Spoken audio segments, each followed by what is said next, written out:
Hey everyone, today we're going to be taking a look at my Fright Knight army.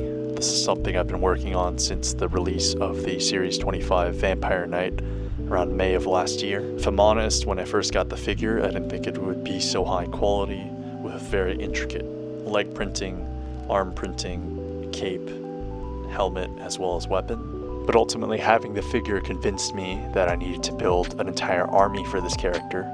So drawing inspiration from the likes of Warhammer and Castlevania, I built an army out of the undead. So of course at its center we have Basil the Batlord. To distinguish him from the other vampire knights in the army, I've taken his helmet off and given him a unique hairpiece. Next we have two figures who make up Basil's current council, those being Strad von Zarovich and Sas Tam from the Dungeons and Dragons CMF series.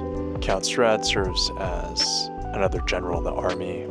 Being another unique vampire, felt it was very fitting to include him here. I've given him the extra Vampire Knight shield that I've taken off Basil.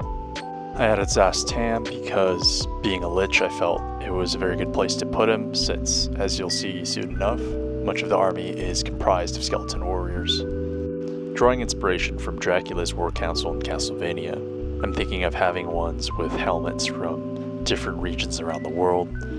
I'm envisioning using things like the Viking's helmet, some Knight's helmets, and maybe a Samurai's helmet to really complete the list. So finally, to start the army itself, we have our basic foot soldier. Each dons an Evil Knight helmet, a steel chestplate, a Vampire Knight shield, and a spear. I actually considered using the nasal helm or the kettle helms, but none of them really quite fit the atmosphere I was trying to create, and I think it turned out very well.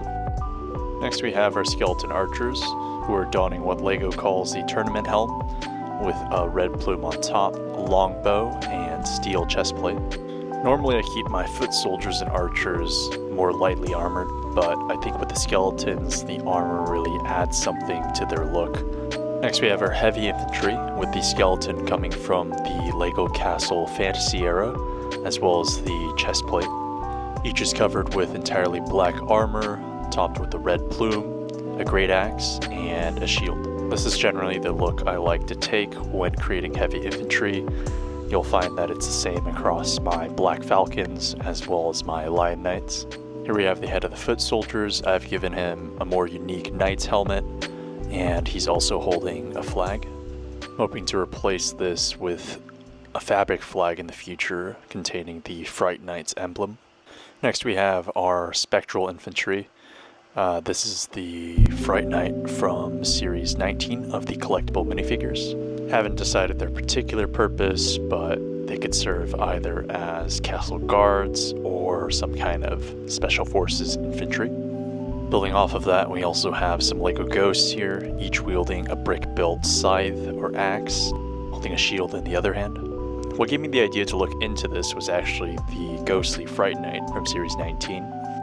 I also took inspiration from the Cairn Wraiths and the Hex Wraiths from Warhammer. Last but not least, we have the Vampire Knights, which serve as the highest level of elite units and Basil's personal bodyguards. I've given each of their axes two ends, giving them more versatility on the battlefield through using the extra pieces from the CMF series. If I had more of these, I would want to build out a whole cavalry unit, not unlike the Blood Knights from Warhammer Fantasy. In terms of future expansions, I think I'd like more monstrous figures, perhaps the old werewolf, maybe some zombies, maybe even the Minotaur from the other CMF series. Something like the different night creatures as we saw in the Netflix adaptation of Castlevania. I also don't have a castle for this faction yet. Something I considered much like I'd imagine many of you is the Adventures in Transylvania set from the Series 5 Bricklick Designer program.